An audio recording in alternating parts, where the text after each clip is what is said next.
Welcome to Backtracking, the show where two old friends take a second listen to influential bands' catalogs, track by track.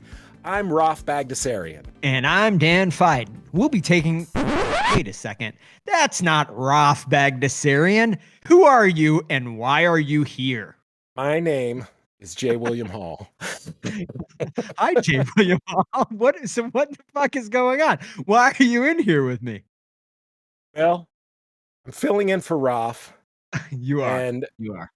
I should say I'm going to be taking over for Rolf for the second season of Backtracking. Listen, I love Rolf Bagdasarian as much as the next listener, but he's old hat. He's worn out. That record's He's been played. We need new voices. We need new energy. I'm here to bring that energy. I'm J. William Wow. Hall. We're going to be talking about a different band on the second season of Backtracking. Wait a second. You are about to spill some amazing beans, J. William Hall. But I do want to thank you for being here. Before we get to that, though, in all seriousness, I know that the listeners out there were expecting the finale of season 1 of Backtracking, which was, of course, our season about Rush, a band that I know, J. William, J. William, that you have a deep, deep um kind of a kind of a what is it? It's not a love, it's not a hate, a deep, deep ambivalence towards. Do you think that that's maybe an accurate way to Ambivalence, describe it? indifference, maybe. Rush Indifferent. was one of those bands that never really got onto my radar in my Yeah. journey growing Yeah. up, my musical journey. Rush was never a factor. And so I Hmm. never really dove very deeply, but I learned an awful lot about the band, the And extensive first season of Backtracking. I'm sure you did, although I think your ambivalence has not changed all that much, has it? I have great respect for Rush, especially, having learned what I've learned Yeah. through the first season of Backtracking. They're a phenomenal band. I can't say that I've listened to a whole lot of Rush since the first season of Backtracking, but Yeah. I'm more familiar with the Rush au revoir. Yeah, yeah. Au revoir. So I will say, inspired by the Rush au revoir, since we're speaking French here today. Um, Oui. Backtracking wants to model ourselves in some small way like Rush. So I want to assure everyone, is Rafi going to be back? Absolutely. We had to delay the finale episode just for a week because unfortunately he had to deal with some family business that was pretty urgent. But the good news is that everyone's fine and he's already on his way back home. And he is chomping at the bit to record the finale episode. It is going to release next week. So that is going to be the, let me check the date here real quick. It's going to be the 22nd of October, I believe. 22nd, 23rd of October, depending on which coast you're on. Um, and so the brackets, the witty repartee, the secular Bible, all of it is going to be back for one last time in that finale. And of course, we're leaving ourselves open in case we want to go back and revisit, do a special season 1 episode on Rush. We may do that. If Getty and Alex decide that they finally want to join us in studio, live on the air, we absolutely are going to support that. But we wanted to move on to our second season.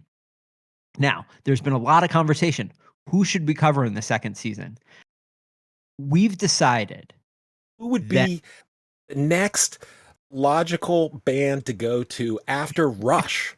Rush, a no, Canadian supergroup with decades yeah, long prog rock legends, yeah, elaborate theatrical concept albums, many yeah, live albums. Who yeah. would be the next logical stepping stone from That's right. Rush? Who would it be? Some, people have said maybe they're going to do Iron Maiden next. Certainly would be an amazing band to cover. There are some people who've said Led Zeppelin would be a logical choice. Genesis, yes. I want to tell you, and I want to assure all of our fans out there that Rafi and I are in discussions for the next Rafi and Dan season of Backtracking. But this was never intended to be a Rafi and Dan operation only. We wanted to explore all kinds of bands that we think deserve a deep re-listen, a track by track re-listen with a lot of personal and historical context. And so I called a great friend, J. William Hall, who introduced me to a band that I had never heard of, and I'm willing to bet a lot of you have never heard of before, and said, Jay William, I'm wondering, would you be interested in joining me on Backtracking, one of our favorite bands, a band that you introduced to me? And you know what Jay Williams said? He said, I'm not sure.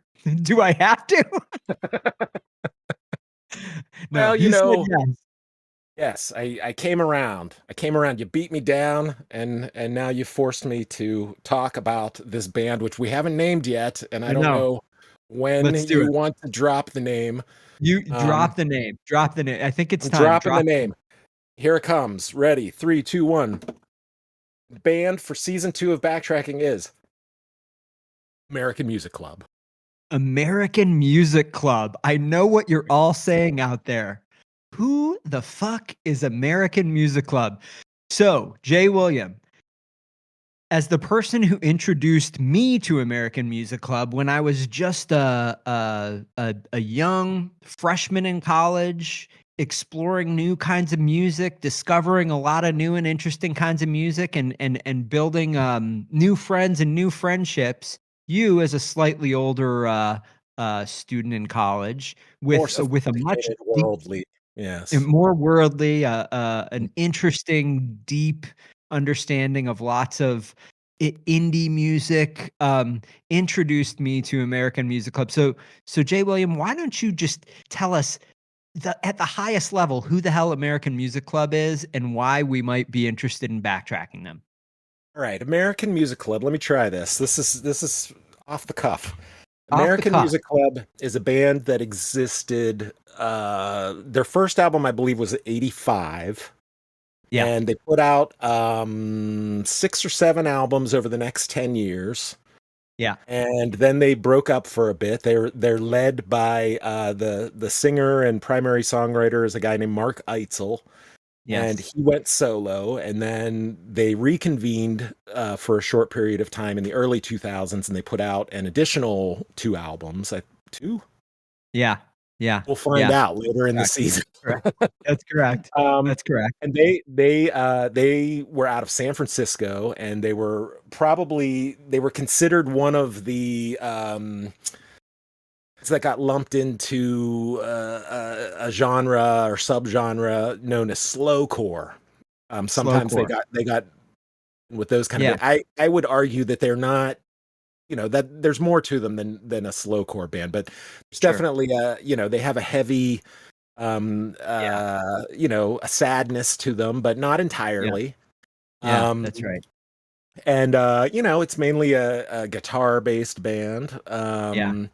They Kind of had a slightly moment. Americana twinge to it Yes, frequently, yes, but I would say there's some similarities to bands like, let's say, like, The Replacements and Red House Painters yeah, and maybe Husker Du and, you know, REM, right? So, right.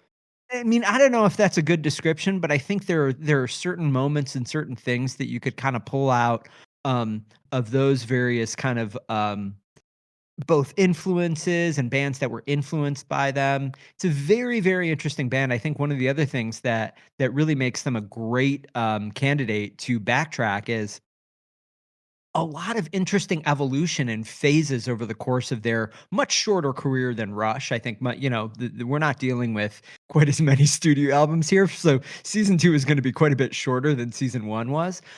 But we're going to deal with each of those albums in exactly the same way, with exactly the same level of rigor as we did with the Rush albums. And I think and I hope what we're going to discover is that this is another band in a very different way. Um, has really, stretched and explored and changed and evolved over the course of their career.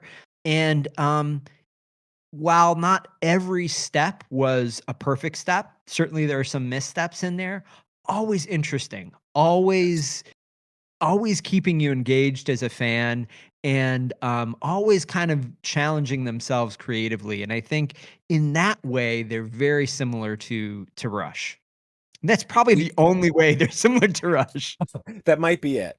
Yeah. Um, the interesting thing about American Music Club, which this is probably true of, we had you and I were interested in kind of a loose group of bands in that Yeah. early '90s period that were all these California-based, you know, I hate to call them slowcore, but like Okay. sadcore, slowcore, whatever. Red House Sure. Painters, Idaho, Acetone, American Music Club. Like Yeah. they had that West Coast, whatever the sad Yeah. vibe or whatever is, but Mazzy but Star, not would you include in there? somewhat, yeah, yeah, Yeah. like they turned the tempo down. Yep. They weren't afraid to get dark a little bit, Hmm. lyrically. Yeah. Um, and those bands I feel like have been largely forgotten. Yeah. Their legacy has not endured, into 2024 somehow. Like I don't Yeah. see them referenced, I don't see them name dropped or whatever very often. And so I hope through Yes. this season of backtracking that we can resurrect, Yeah. reignite fire for American Music Club and sort of shine a spotlight on what a great band they were and what a unique Yeah. songwriter Mark Eitzel is to this day. Com- Completely unique and completely gifted. I mean, a truly, truly gifted songwriter, I think. Um, so anyway, I think we've gone far enough on why we love American Music Club and why we think this is a great candidate for the second season. So, just some of the basics here. We're going to follow the same, roughly the same format as we did for season one. We are going to be covering each of the studio albums in 2 episodes. So we'll do the A side and then the B side, and we'll try to keep each of those episodes to about an hour. If there are any oddities that we want to cover, Mark Eitzel solo records, live records, and there are a few of those. We'll decide as we go whether we think it's warranted, and we'll probably bundle those into ephemera episodes like we did with the late era Rush live albums. We just covered in a single ephemera episode. So we'll kind of do that same thing. We hope that we'll have an opportunity to have some exciting guests come in and talk about American Music Club. Don't know who that might be, but we're certainly going to give it a shot. And we're going to get working on this fall. And we expect to release the first episode of season 2 of Backtracking around Christmas time, sometime over the holidays. And then hopefully we'll be able to stick with a weekly episode release schedule right up until the end of season 2, just like we did for Rush. So I want to thank everybody who went on the journey with us for season 1, talking about Rush. It was an incredibly fun time for me and Rafi. And I really hope all of you will consider diving into Backtracking American Music Club with me and J. William Hall. Yeah. I think it's going to be equally fun, maybe even more fun if you can even imagine that. This is going to be the most fun podcast about American Music Club that you've ever heard. Guarantee it. I guarantee it. I actually think that is a super safe guarantee. And then, listen, I hope that you all chime in because I do want you to know that this isn't a divorce between Rafi and I. We have an open relationship, as they say I in mean, Cosmo these days. they've had some rocky times over the years. Like it happens with any couple over But time.